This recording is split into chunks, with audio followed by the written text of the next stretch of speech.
So I started out with this pad in Xenology. Xenology is actually really good for like surf gang stuff. Just got kind of like this retro feel to it. So this is A sharp major, and the chord progression goes 1, 2, 3, and then it goes down to 7.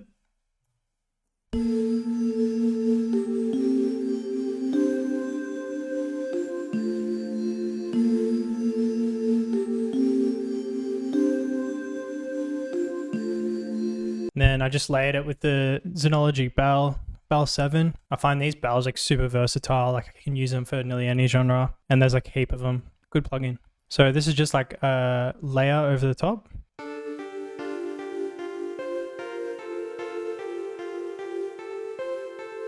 And then it just repeats. Then the next thing that I did was, so I just recorded the whole melody back. So this is the audio here. And then I just like pasted it here. So essentially that's what the audio looks like. And then I just kind of like chopped out these like end sections and I just reversed them. Like if you just like use Command E to chop them, and then you can hit R and it just reverses the clip. So it adds like a cool like texture. And then I just like pitched them up like either 1 or 2 octaves or down an octave or 2. So it just gave like this cool texture and it was like perfectly in key.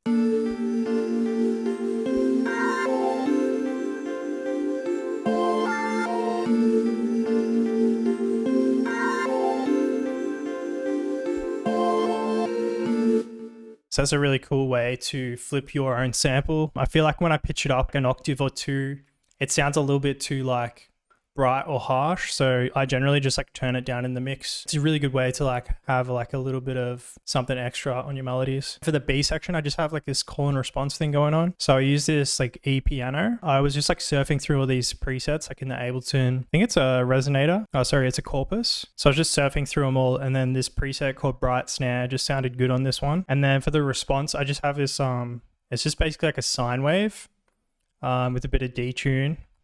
Unisons on 3, and it's just got like a bell kind of envelope with a little bit of redux and just this hyper dimension. I don't really know what this is. It's kind of like sounds like a chorus or something. And then I just put delay on it, broken tape player, and that's just like gives it just like just some kind of like nice harmonics, makes it sound like retro. And then I doubled it and I put this lo-fi ping pong mix in at like 30. So the first one was kind of like for sound design, and then the second instance is like just actually for delay.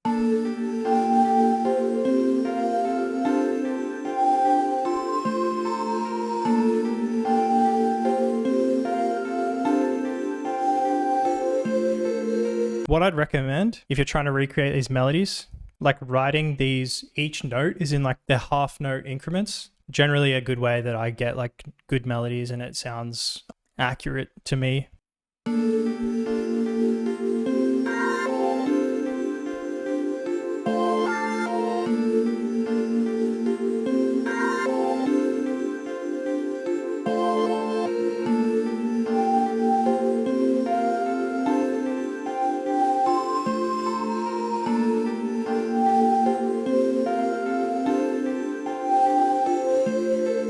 So if you want to get a hold of this Ableton project file, check out my Patreon. I put up all of my Ableton projects from my YouTube videos up there. So I post like nearly daily, and they're all free to all my Patreon members. Costs like $7 a month. Comes with a stash kit. So yeah, check that out if you want to reverse engineer and learn how I make these melodies and what presets I use. Yeah.